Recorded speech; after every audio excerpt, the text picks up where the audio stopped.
Hello viewers, I welcome you to another exciting edition of the program, The Gallery. My name is Mercy Alexander. Oh my God, today is Christmas. Merry Christmas and prosperous New Year in advance. Sit and I'll be right back. In life, you can never be too sure who to trust. This is the story of Mrs. Ungazi. Mrs. Ungazi just wants to use the ATM. Good afternoon, Mama. Let me help you out to your withdrawal. You don't need to stress yourself. Thank you, but I can handle it myself. The man is just being kind, right? He just wants to help, right? Wrong. All he needs is a good look at the pin. Will he succeed?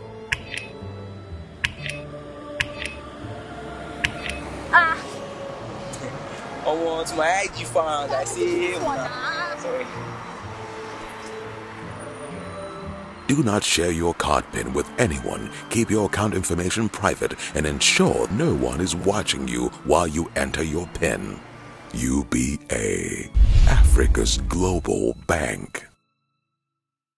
Olufela Olufemi Anikulapo Kuti, popularly known as Femi Kuti. He is a Nigerian born in London on June 16, 1962 and raised in Lagos. He is a musician, a political activist and a man of compassion. Femi is the son of popular Afrobeat legend Fela Kuti and he is an Afrobeat legend himself. He began his musical career playing in his father's band in 1986. He started his own band which he called Positive Force in late 1980s. On his studies, Femi attended Baptist Academy and Ibobi College. Like his father, Femi has made commitments to social and political causes through his career. In 2001, Femi collaborated with a number of US musicians on his album Fight to Win. Also, in 2002, he did a remake of his father's song Water No Get Enemy. Femi has been nominated for a Grammy Award 4 times in the World Music category in 2003, 2010, 2012 and 2013. On the 15th of May 2017, he set the Guinness Book of Records at 15 minutes 35 seconds under the catalogue of a single note held on a sax in a method called circular breathing. The Afro legend started playing his saxophone and keyboard with his father's band when he was 16 and stepped into spotlight. Femi Kuti is the proud owner of the club called the African Shrine. It was officially launched in 2004 and it doubles as the location of his live album African Shrine. He is well known for his impressive music worldwide. And today we have a legend in the house. His name is Mr. Femi Kuti. Hello sir, how are you? It's nice having you on our show, Gallery. Now sir, do you think Afrobeat stand out in this recent time? Afrobeat will always stand out, whether anybody likes it or not, because the founder of Afrobeat was sincere.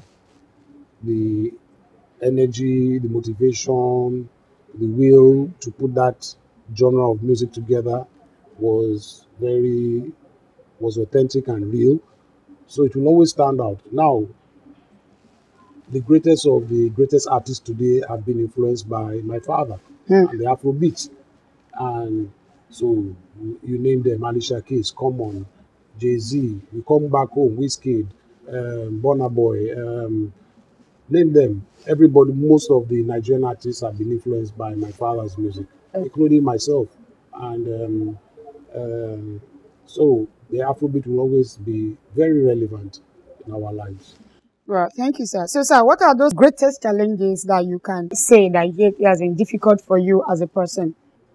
Normal human, to look after your family can be difficult, can be tedious. To look for money is difficult. The music business is very difficult today because it wasn't in the old days. You get a recording company, they will give you an advance, you can survive, you can record. Now, albums don't sell, CDs don't sell. Everybody's streaming. The money you get from streaming is so bad. So if you don't have a live band, you can't survive. If you don't have a hit that people are talking about, no promoter is going to call you for a show. The good thing about my case is I have the shrine, so I can survive. But then we have a lot of workers we are paying, and they have families. So, and then by the bills, NEPA bill, land tax, all the taxes we pay here, is very difficult for even an organization like our own to survive.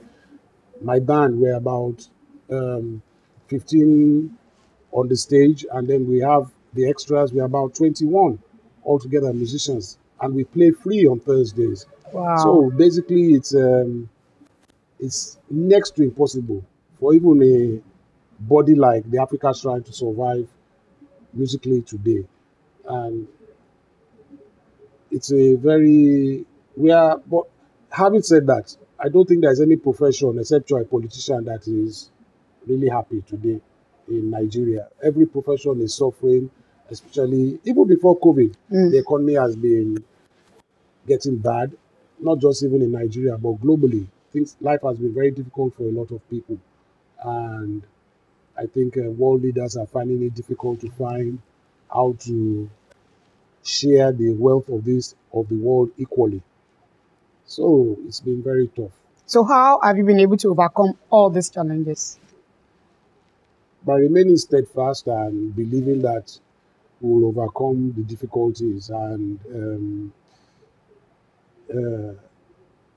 we have not even overcome it. So I can't say how we are still inside the problem. So we haven't overcome it.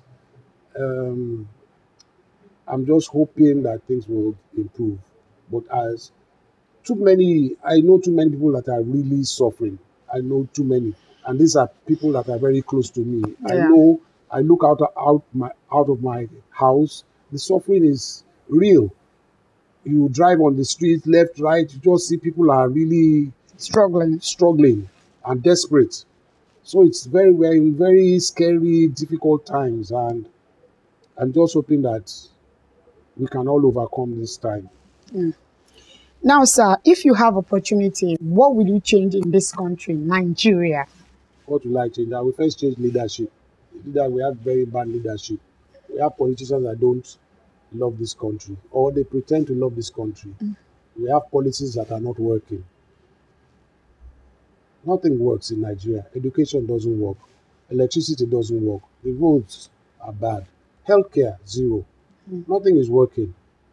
Now, if we go from, I don't want us to go too far back, but if we even start from 1999, when we went into this new era of democratic Government dispensation we have, it has just been getting from worst to bad to worstest.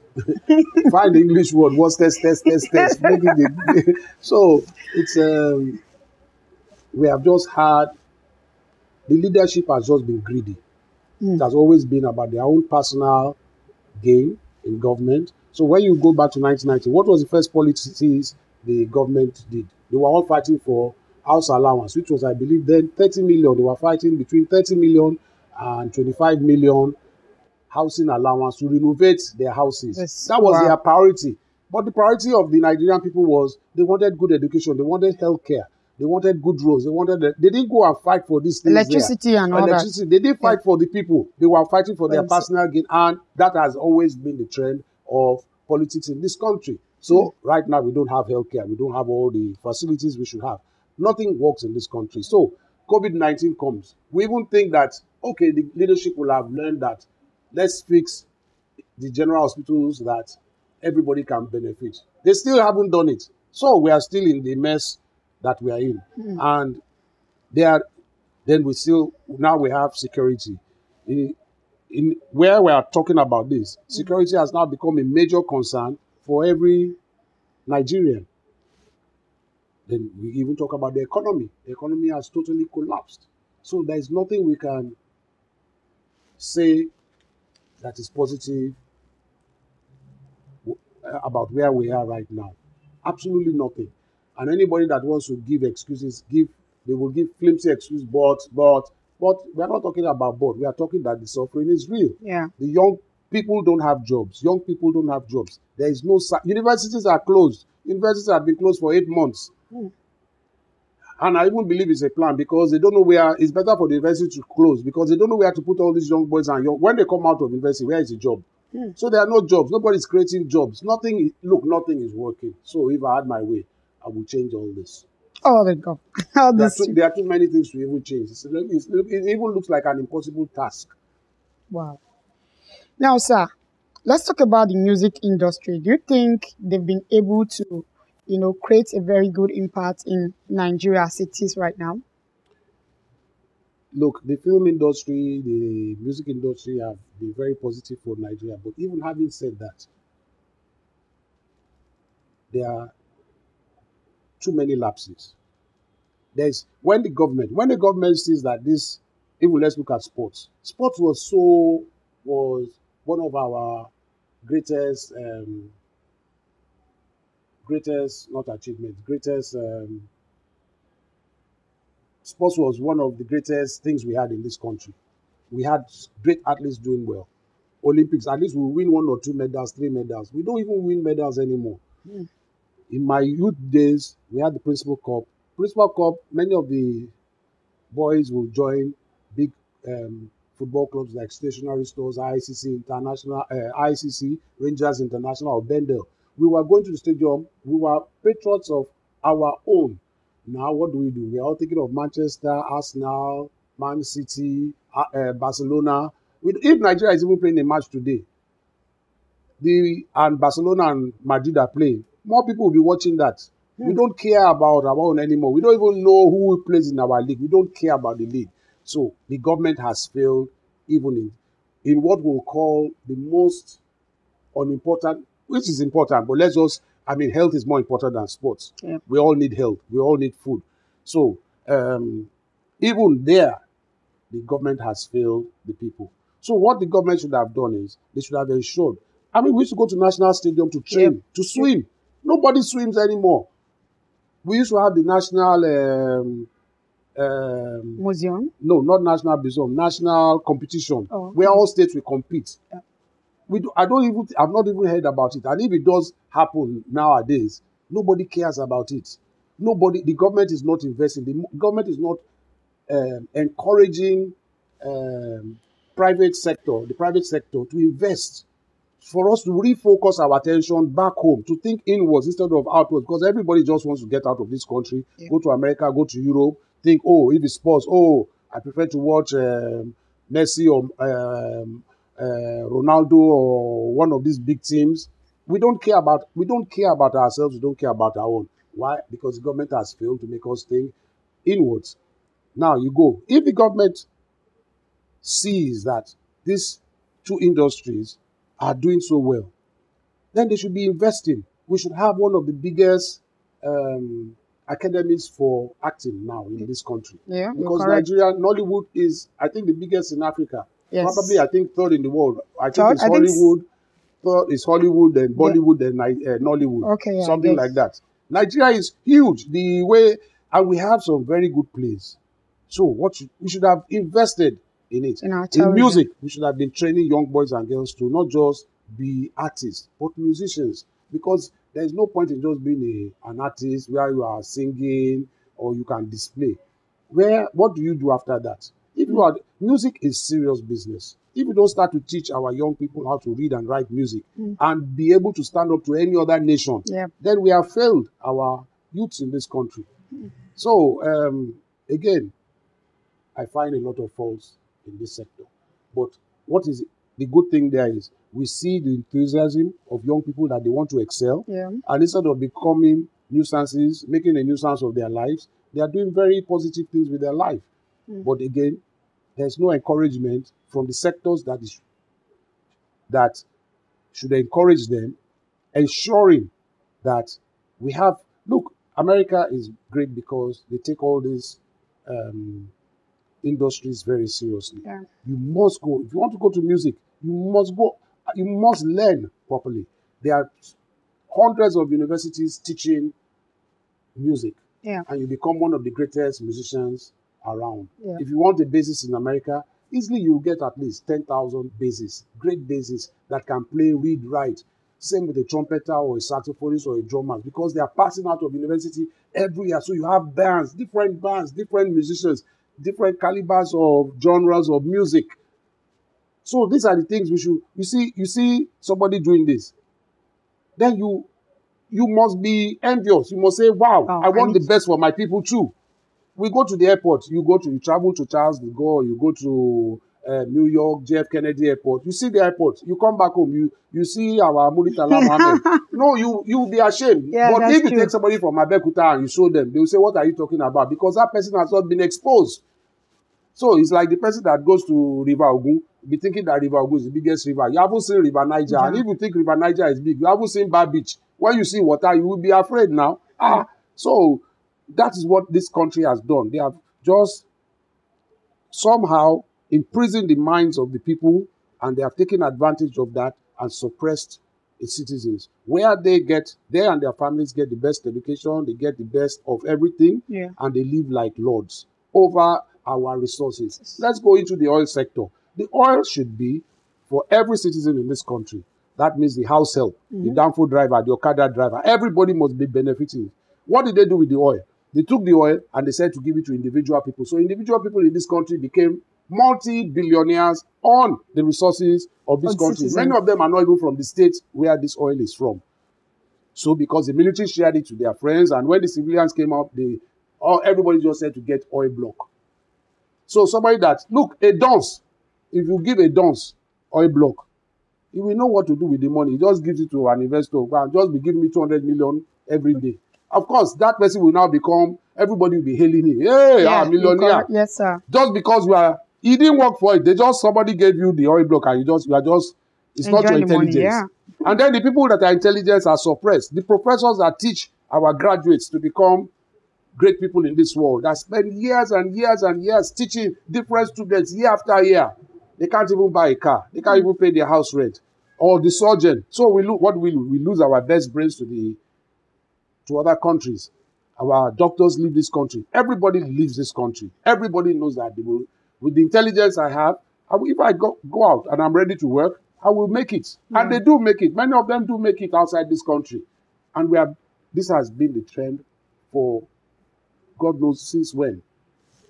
Thank you so much, sir. Now, sir, during the answers, most of us watch you came out majestically to fight. What do you have to say about the security in this country? I'm also part of NSAS. I support NSAS because yes, there was a lot of injustice with the police and its citizens. Yes, but I don't know who was behind it. What happened, why I came out was they passed in front of my house with the protest, and the police station in my area said to shoot. So I quickly called them that if you shoot, you are going to escalate this matter.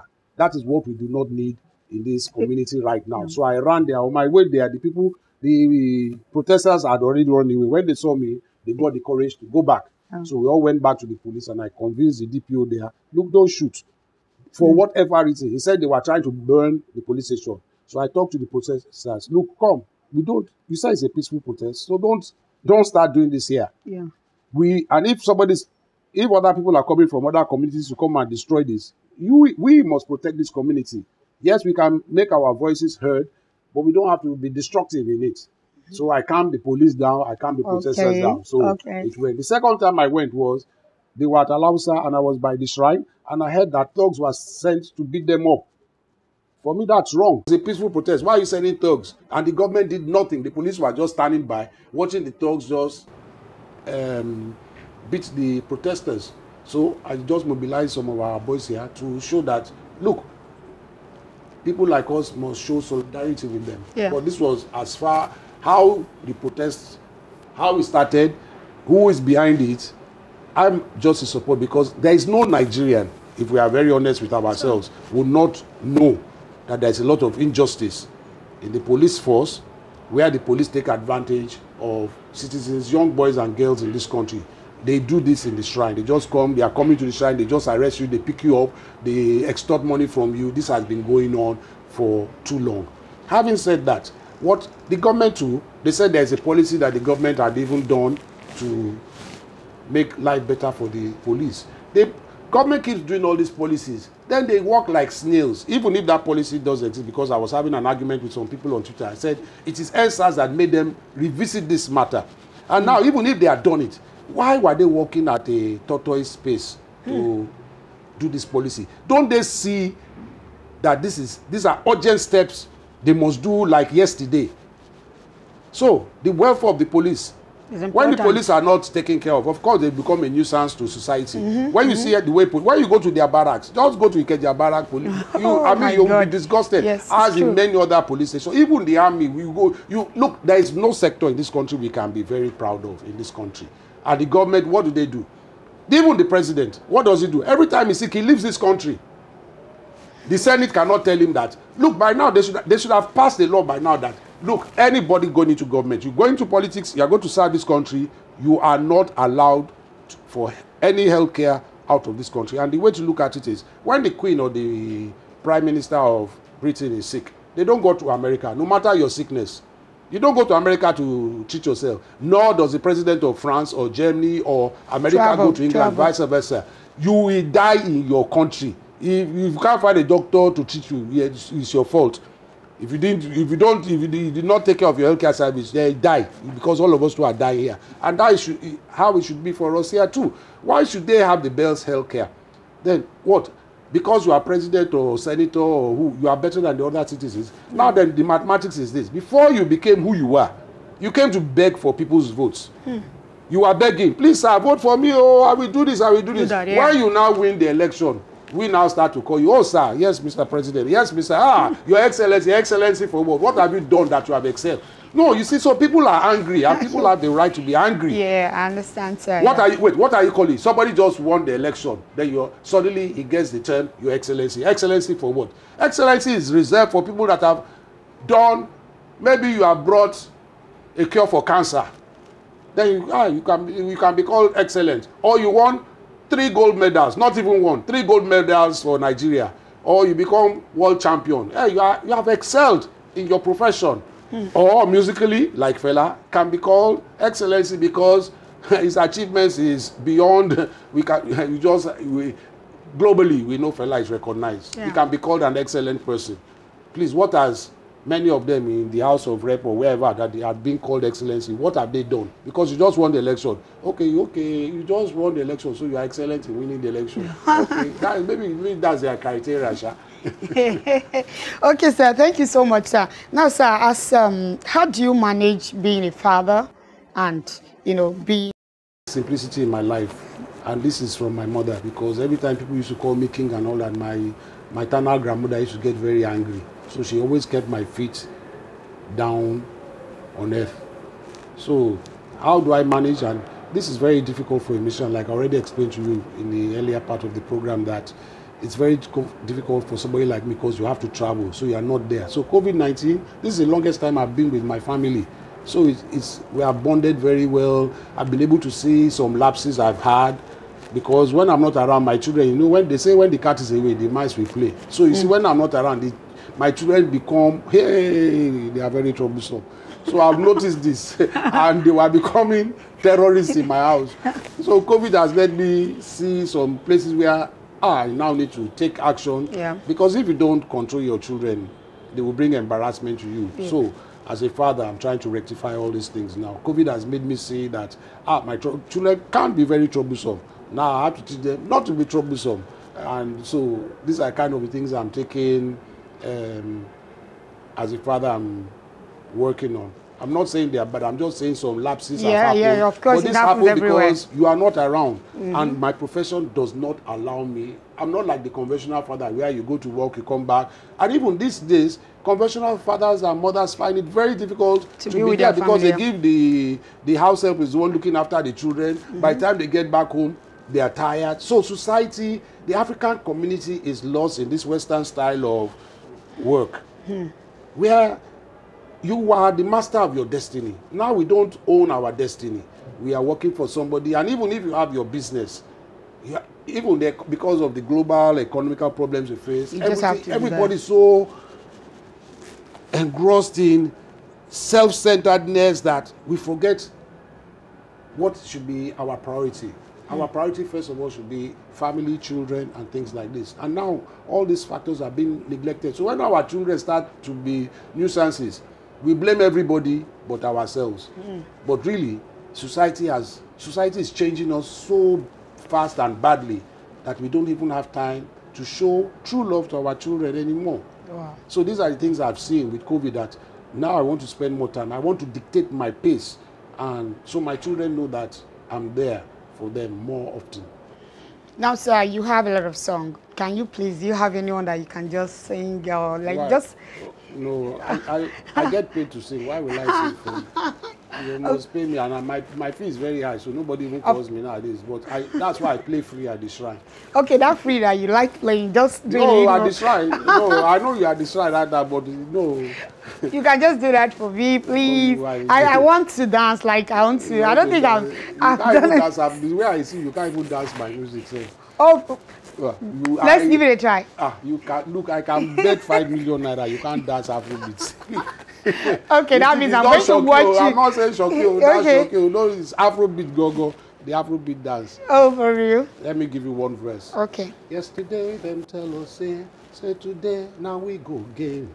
So we struggle, suffer day for this new democratic change. But the truth of the matter be, say, them disguise another way to continue their crooked ways. Oh yes, them bobo, bobo your mama, them bobo your papa. Oh, them bobo your mama, them bobo your papa, them bobo your grandmama, them bobo your grandpapa, them bobo. The market women, them bobo, you journalists, human rights activists, yeah. In the name of democracy.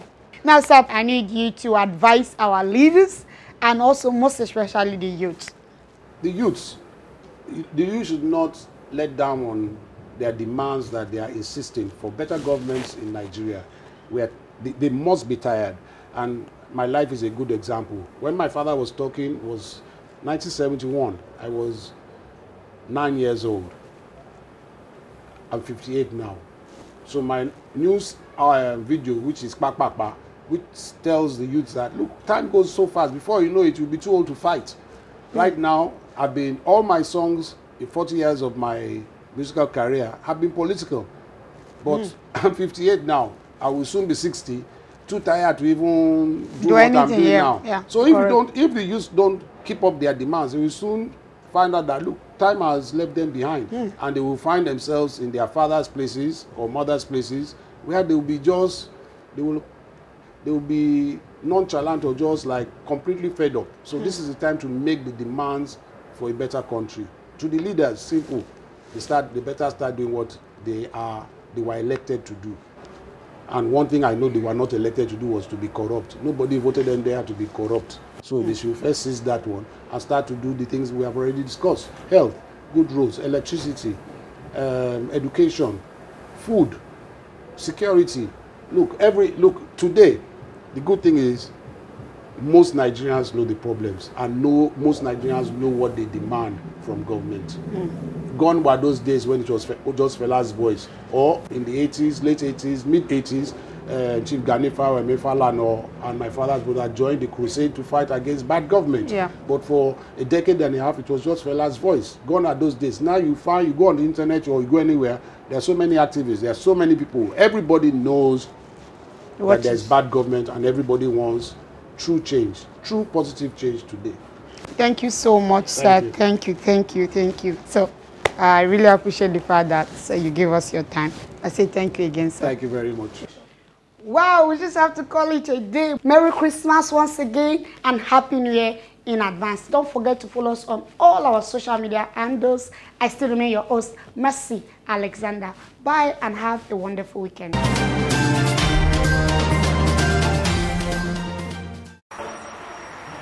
In life, you can never be too sure who to trust. This is the story of Mrs. Ungazi. Mrs. Ungazi just wants to use the ATM. Good afternoon, Mama. Let me help you out to your withdrawal. You don't need to stress yourself. Thank you, but I can handle it myself. The man is just being kind, right? He just wants to help, right? Wrong. All he needs is a good look at the pin. Will he succeed?